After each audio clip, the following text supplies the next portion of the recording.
Yeah, coach. I know I'm interviewing for this role, but do I have the opportunity to grow a staff? Do I have the opportunity to hire, to develop, to empower people and create a player development staff? Okay, we gonna see. Hello. My name is Ed Jones II. I'm the host of this podcast, the Player Development Pod, and this is the 96th episode. 96. Let's go. I wish I could say I had 96 tackles in my career in one season. That didn't happen. But anyway, we are tackling the 96th episode of the Player Development Pod. I am also the founder of Beyond the Field Player Development, where we help you in your path to player development by creating impactful player development professionals and programs. All right, so let's talk about it. Today, we're talking about the ideal player development staff, my ideal player development staff, what it would look like. Last week I talked about salaries, and you heard me talk a couple times in there about getting my salary cut to hire someone in the player development role. My 6 years in a role, the 3 universities, the 4 head coaches I worked for, I did not have an opportunity to have a staff. I was always by myself. I did have interns, shout out to those interns who helped me in the role. Most significantly, Lauren Hawkins, who was, some of our people on staff thought she was full-time. I was like, y'all, she's a student. We need to pay her. But I never had a full-time employee in the role. So sometimes when I have this conversation with player development professionals or coaches or administrators, they would say, so what would you have wanted? What would have been the ideal player development staff for you? So in today's episode, we're going to break down that ideal staff that I would have wanted in the role.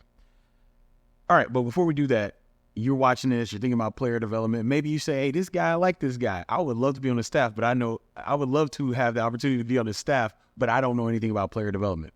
Well, I have a self-paced course that you can take to help you create a player development outline and learn more about player development. It is called The Guide to Player Development, and it is in the show notes there. One of the testimonials I got from someone who took the course was they said they loved the opportunity to slow it down, go back, grab all the content from the engaging videos, and they were able to create an outline to begin programming. That's what I want for all of you all watching. So if you're interested in that, that's what you want, please click the link in the show notes and start the course. All right, so let's talk about it, okay? Once again, never worked with a staff, so I'm going to talk about an outline about who I want, what they would do. I'm not going to give roles and responsibilities, but I'll give you an overview. So I would want 2 other full-time employees. And the way it would work is I would lead the department, and it would break down. So if we're doing a pyramid, I'm leading the department, and then on the side of that, I would have someone who was dedicated to our community impact and someone who was dedicated to our career development. Now, if you know anything about the Beyond the Field program, which I've created, I have 3 pillars. Those pillars are personal wellness, community impact, and career development. So in that model, I would continue to hold on to or lead the personal, or be responsible for the personal wellness aspect of the program. And then the 2 full-time employees, someone will have community, someone will have career development. I would oversee it, but that is their baby. Now, the next position would be 1 GA. So if we're going here, there, 1 GA. And the GA would be responsible for all the logistics, operational stuff, but most specifically, the alumni engagement, our former player engagement. So that GA would be every day. I'm talking, they're meeting with me. We're going to meet, me and the GA will meet very frequently, and we're going to talk about alumni. What are our alumni doing? Is there something we could do this game? Is there something going around the city or in another state how can we highlight someone? But they're doing all the logistics from, myself and the 2 full-time employees and the things that they have to do and the operations there, but they are really, really geared towards alumni. So once again, personal wellness, I'm handling that. You got community impact over here, career development over here, and then you have alumni engagement there. And then I would want 2 paid interns. So these paid interns are really there to support the GA. Once again, with logistics, one of the interns helps with logistics. The other intern helps with the operations of player development. And so those interns would help. They would help the GA. They would help the full-time employees. They're really your utility player at that time. Y'all kind of know, if you've been in an internship, you know what it's like. You want to be a jack of all trades. But we want to develop these interns, give them projects, give them certain things that will help aid those in full-time. One thing I did with my interns is I always kept them 6 months ahead. you start 6 months ahead. One thing I did with Lauren Hawkins, she did an incredible job with this. Unfortunately, COVID nicked it in the bud. But Lauren, I was like, Lauren, we're going to do a football-only career fair, and then we're going to do a football-only, Kansas City tour. Can you get ahead? And Lauren, I gave her 6 months. Lauren was done with that in like 6 weeks. And she had already marked everything out. And it was good for me because it's like, we got to handle this stuff here. When we get here, you would have been 6 months ahead, and you're getting all that stuff. And now you're leading the meeting telling us what we need to do to help you to get it done. And so that was something that I did with Lauren, and she crushed it. Now, you're listening to this podcast. You may have some questions about player development. You may say, man, what are some tips, some questions that I would love to learn more? I have playlists for you. The playlists are here on YouTube. So if you're listening in your car, if you're listening while you're walking, working out, cooking, whatever it may be, or if you're watching on YouTube, you may not know that I have a questions of player development playlist and a tips of player development playlist. They are there for you. Check them out. And yeah, I got a lot of information there for you. I'm an open book. So check those out to get more resources about player development.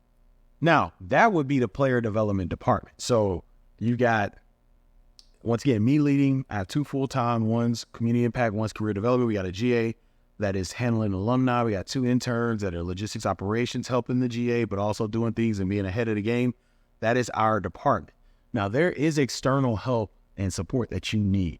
And 2 of the biggest areas that, and one of them may be overlooked, but the 2 biggest areas I would want to support the player development department that I would lead, or a player development team I would lead, is one would be creative, the creative team. They are overlooked. I talked about this right here. You can check out this tip of the week, collaborating with your creative team. But what they can do to provide value for the department and highlight what's being done is understated. It is monumental what they can do. And so of course, in an ideal world, so I'm talking about ideal, I would want to hire somebody to do it, but most likely they're not going to have that much stuff to do in player development during the season, things like that. And so they would share other responsibilities. But having that, talking to whoever is leading the creative team and say, hey, can we kind of, what can we do? We're doing this, whatever it may be. But having that external support, I would call it, from the creative team, and then having external support from mental health services, or any services dealing with mental health, mental performance, where our players can, have an outlet. So they're coming to us and they're talking to us because they have relationships. We have that external support to lead them to the professionals that can help them in a deeper way than we can through conversation, and actually have a game plan to help them where they are. So, once again, I never had opportunity to work with the staff, and that's fine. I made it happen, and shout out to everybody I was able to help.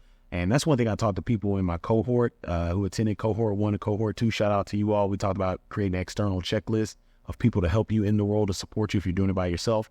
But made it happen, and I just always want to share it. People be like, so what? I remember one person was, so what would be your ideal staff? And I wrote it down, and I was actually going through some old notes, and I was like, let me put on a podcast. So that would be my ideal staff for player development. Now, you heard me talk earlier. You heard me say 2 things. You heard me say that this is the 96, yes, episode of the Player Development Pod. You also heard me talk about tips. For the 100th episode coming up here in 4 weeks, we're going to celebrate just how you supported player development, what we've been able to do collaboratively. And I'm going to give 100 tips of player development. We're going to go live. I'm going to give 100 tips, and we are going to roll. You don't want to miss it. And that 100 tips episode is sponsored by, Forget who's sponsoring it. Oh, I didn't forget.